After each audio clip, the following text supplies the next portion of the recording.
Hey everybody, welcome back. This is Michelle B. Rogers here. I hope you're enjoying our podcast recordings. I've never done anything like this before. It's kind of fun. It's kind of foreign. So I'm just going to jump right in here. Okay, so I thought we would start talking about skills for independence. So let's say you are newly diagnosed or you've been in this club for a while. You have a child with autism that's been either newly diagnosed with autism or you've been here for a while and you've seen, maybe your progress has been stagnant and you want to reshuffle the deck. You want to, let's get going.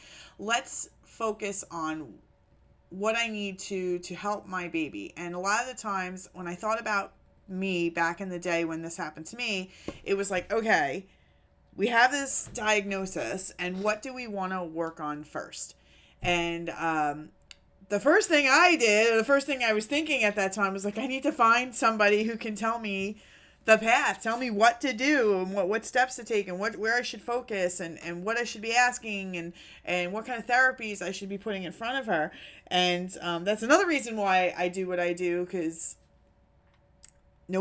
I couldn't find anybody to do that for me. And I even had it in my head down to like the dollar amount. I think I said I would spend $5,000 or something like that. And I had no money back then. I would spend $5,000 if somebody could just tell me what path to take for my girl. She's diagnosed. I don't know what to do. I need to help her. Time is so valuable. I always see time as currency for our babies on the spectrum. So I always even believe that back at day one, and you want to be so careful on how you spend that currency.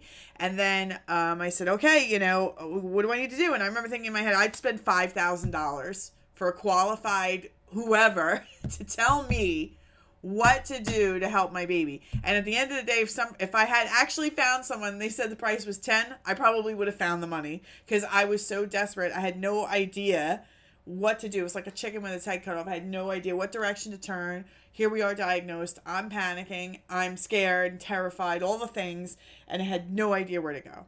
So this episode is going to be specifically to teach you where you should start. So I followed many people in this world of autism. There are so many great therapists, teachers, mentors. I love Temple Grandin. She's an example. She is a adult living with autism. She's a scientist. She's a professor. I believe she has her PhD, and she also is a woman with autism who lives an amazing life with autism. So I've always considered her such an amazing mentor. I do love Mary Barbara. She wrote a book I read immediately after my daughter was diagnosed called The Verbal Behavior Approach. She is an amazing tactical boss. And I remember watching one of her videos, and this was later down the line, but this is exactly what we did. And I believe in this as well. And if we want to shoot for the stars for our babies, and we want to have the best shot at an independent life, you need foundational skills. And there's 3 foundational skills that Mary quoted, and I invested in this too, that will lead your child to have this life of independence.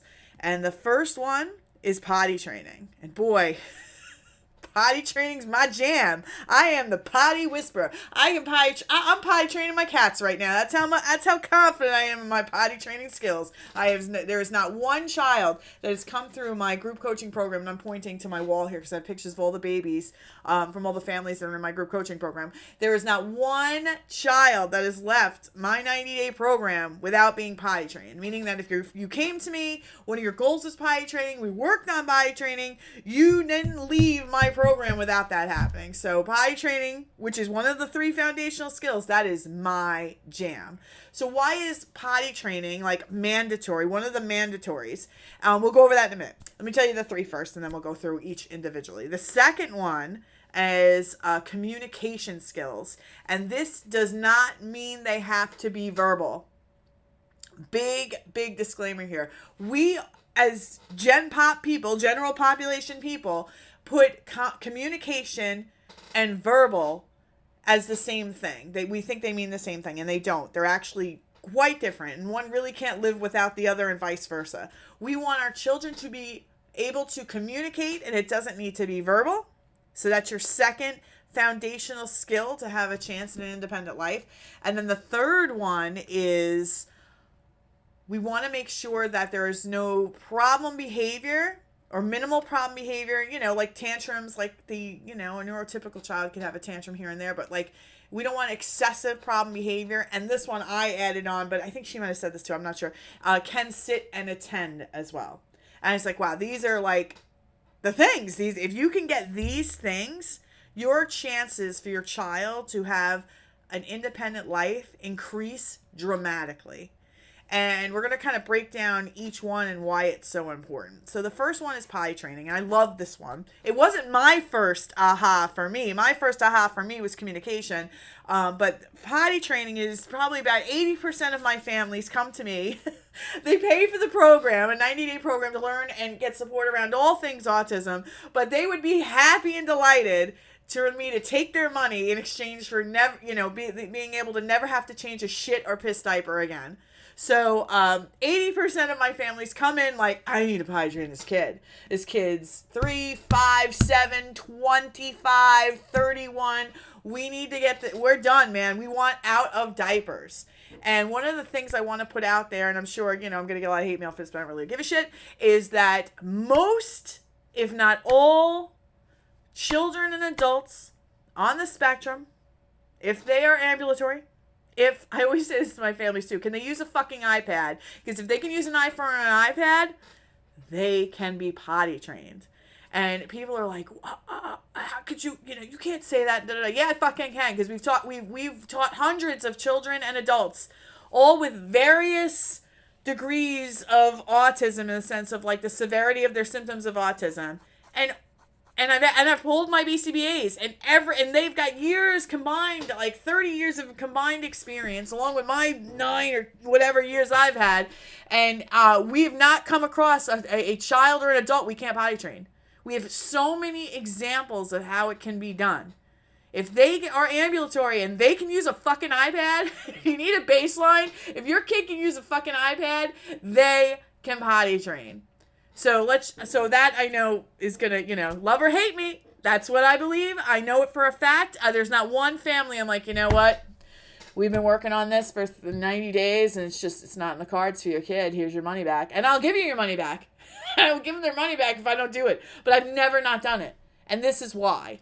Because if you're sitting here and you're working on it with me, and I believe that if your child can have all of these certain skills, like I had a mom who said like, oh, I don't even know if he could do this, but he can read out of a book.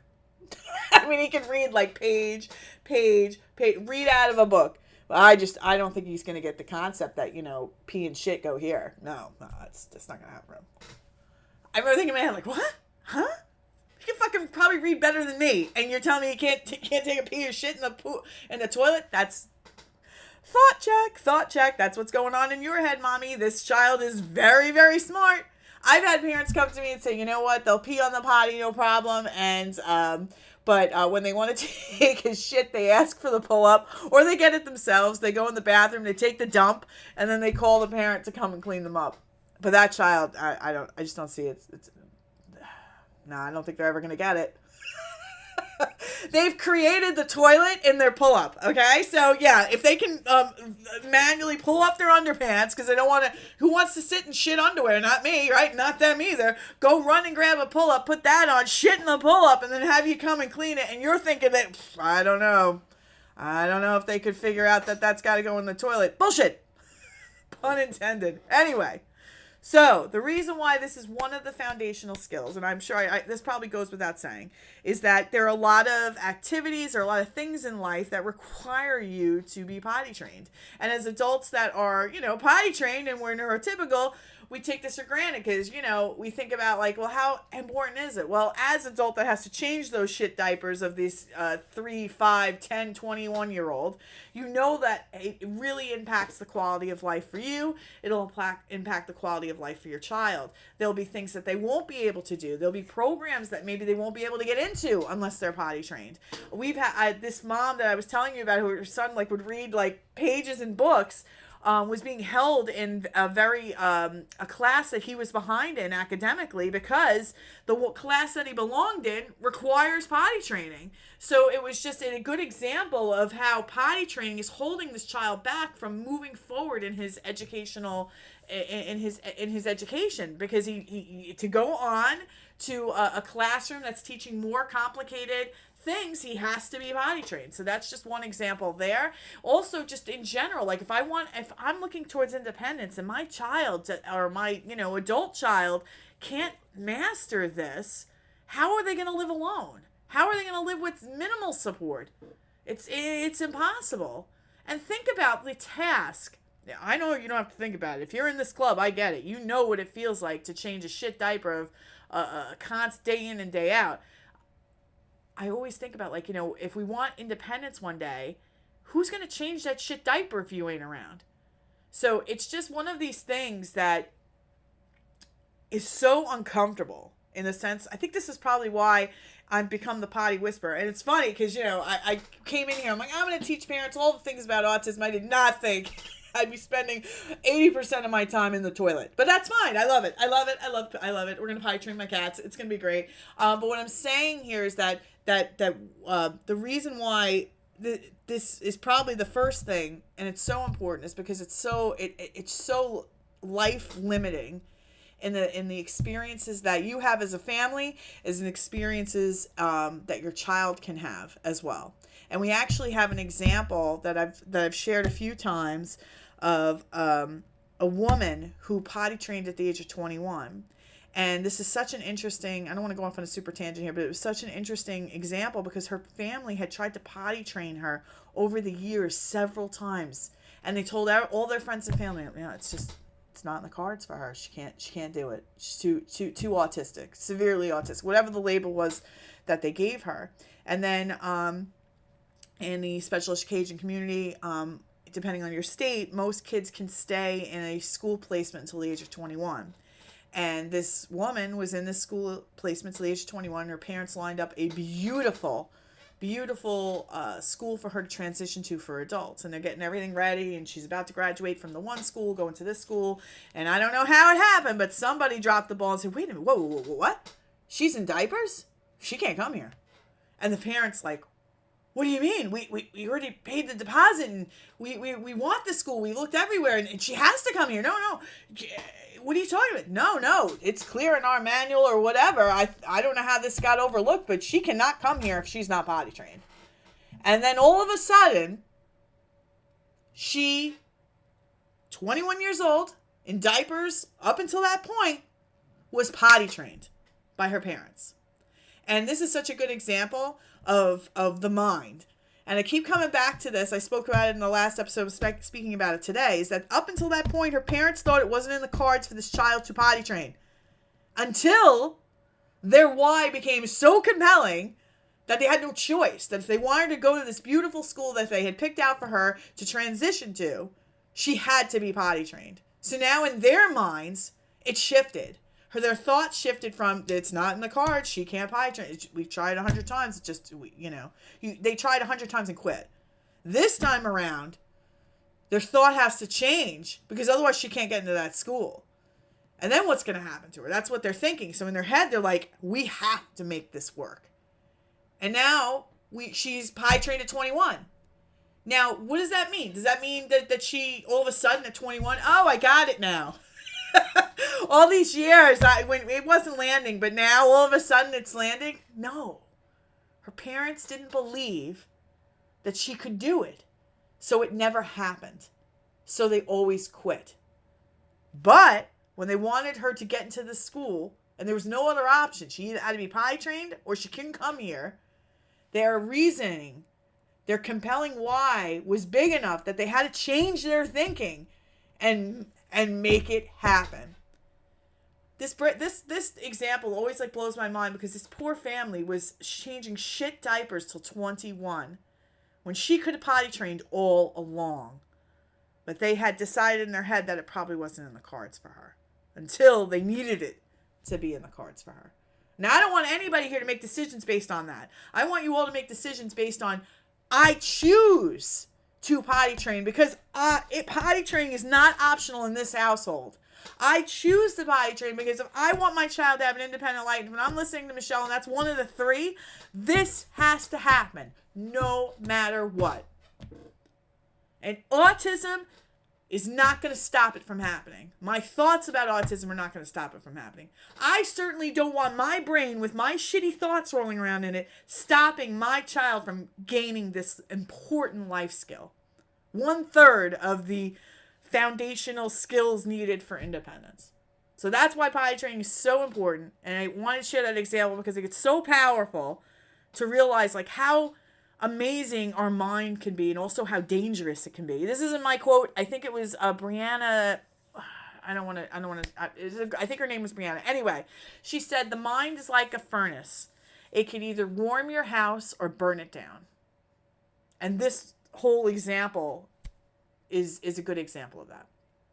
Didn't even mean to get off on the tangent, but it's important to explain why potty training is 1/3 of the foundational skills. The second one is communication. So why is that so important? That one makes a lot of connections for all of us, right? We have to be able to have conversations, communicate wants and needs to be able to progress in life. And that does not need to be verbal. There's plenty of examples. I think over the last year, there was a valedictorian in Florida that was nonverbal. I actually don't like to say nonverbal. I like to say preverbal, but she calls herself nonverbal, so I'm going to honor that. And she talks through a communication device.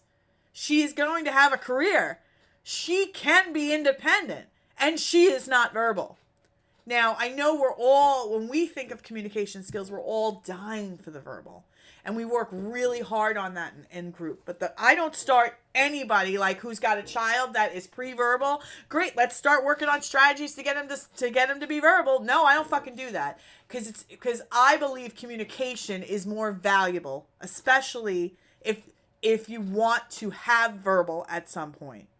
So for me, in my experience, even with my own daughter, I wanted to hear her voice so bad. I was like, oh, therapist, tell me what we got to do. I want to hear her voice. I'm willing to do anything. They're like, great, let's teach her PECs. And if you know what PECs are, it's picture exchange system, where you basically have a book with all these things that she always asks for, and if you prompt her to pull the picture out of what she wants, and then you give her the item. And I'm like, what the fuck does that have to do with verbal? I want to hear her voice. And they're like, no, this is the path. And I'm like, well, I just don't understand. Like, how is this going to teach her? You're not even trying to get sounds out of her. They're like, listen, it's the path. I didn't even understand it back then. I was really like confused. But like at that point, I got out of my shitstorm in my head. I was in denial for a while. I was grieving this neurotypical childhood that I was getting robbed of. I got all past all that bullshit. And I'm like, all right, let's get to work. And they're like, great, we're going to teach her how to use a book with pictures. And I'm like, what the fuck does that have to do with verbal? But now I understand. And studies are out there to squash the crazy moms like me who are like, why would I even do that? We're not even working on making sounds. Is that if the majority of children who learn a bridge form of communication, whether it be sign language, PECs, or communicate through an AAC device, those children have an even stronger chance of developing language, actual verbal language in the future. So I was all in. I didn't understand it. That's what they wanted to do. And then when we started with the PECs, one of Juliana's stims is she'd dump out all the toys in her toy bin and she'd take them and she'd like twist them in her hands like crazy. And she started doing that with the PECs pictures, trying to show her like, all right, you want Cheerios? Or hand over hand, showing her where the picture is. And then we give her the cheer. And she's just like, as soon as you hand her the picture, she's like just, stimming out on it and her hands are like moving. So I'm like, guys, this ain't working because she's just stimming on the actual cards. So then I had made the decision based on what I saw. I'm not a special education teacher. Like, we got to do something else. We'll be spinning our wheels with this for a while because she's just so fixated on spinning the card and not using it functionally. So then we decided, I said, let's try sign language. And I was really scared. In fact, I think sign language was the first suggestion, and I shit on it because I was really scared of sign language because I was like, sign language, she's never going to talk. Like, if she starts signing, why would she ever talk? And I'm still, even to this day, trying to explain in words what I saw when she learned sign language. And that, it is natural for our neurotypical brains to assume that if they sign that they'll never talk because, like, why would they ever use their voice if they could just get what they need with their hands? but it was such a fascinating thing to watch. It was almost like, this is the fact of it, is that it brought my baby back to me. It was the first thing that brought her out of her world and brought her back to me, and it brought a relationship, started to build back our relationship as mother and child again. And the reason that was that, first off, she learned 10 signs like within a week. It was insane. And we made our own signs. We didn't go, we took some signs from American Sign Language, but we actually, because she was so little, we modified them to like hand gestures she could use. If you actually look at like real sign language, it's super fancy finger movements. I don't even know if I could do it. And so we said, we wanted to give her 10 signs for things that she asked for every day. And we made the signs super intentional. So I think this means more in when you put your little hands together and you squeeze your little nails from both hands, because if you're just listening, you can't see what I'm doing. But if you just kind of pushing your hands together, you that means more in American Sign Language. I fucking hate more and please and give me and all that crap. I want to be very intentional with every sign I taught her. So we actually made that sign for Cookie. And we did like a sign for Cookie, iPad, her bottle, TV, going outside, potty. We had a bunch of different signs for her. And as she learned them so fast, it was just blew my mind. So I just want to say, signs is your representation of communication. And you're going to take it to the next level when they learn that bridge form of communication. So that's either signs, PECS, which is the picture exchange system I talked about, and then a AAC device. So an AAC device is like signs on, it's like the pictures on an iPad app, and then when they hit the picture for the certain things, it makes the signs. So it makes the sounds. So, second foundational skill needed for a chance at a life of independence is communication. If you work on communication from that aspect and build it up from there, your chances of a vocal child they increase at such an exponential rate. Bridge form fluently first, and then we can start to think about, are they creating sounds? Great. Are they repeaters? I love repeaters, because repeaters mean that they can actually create words with their voice. Now we just need to shape that behavior into a functional language. So that's the second one. And then the third one, obvious, I think this one becomes again more obvious, is the not having so much problem behavior. Now, the third one kind of ties with communication, because 9 times out of 10, a child gets aggressive, bites, kicks, punch, screams, tantrums, because they can't communicate what they need and they get frustrated. And if you think about it, for a child that has no other form of communication, that type of behavior probably serves many well, because nobody wants to hear a screaming kid. Nobody wants a kid hitting them, biting them, punching them, whatever. So they kind of get that behavior reinforced by our response to it. So obviously, we handle all of these kinds of things in my program, but these are the top 3 that we work on. And we start here, and then we can build out. And it's really fascinating, because for me, I didn't know this at the time. I had listened to Mary had said this at another time. I think I'd heard it in a workshop or something she had said. And I was doing this automatically. And now when I think about all of our kids that have seen progress in the program, these are the things we work on. 80% of them, we're working on potty training first. Then we can start working on communication, and the problem behavior usually kind of extinguishes on its own, or it starts to become less and less and less, because the communication's so tied to it. So I just wanted to share this today. I hope this was helpful. If you have any questions, you can reach out to us on our website, michellerogers.com. But I think that if you're looking for a starting point and you didn't know where to go, this is an excellent place to start. Potty training, communication, don't obsess on the verbal. I know we have that desire. Don't obsess on it yet. And reducing that aggressive or problem behavior. I hope this was helpful. See you in the next episode.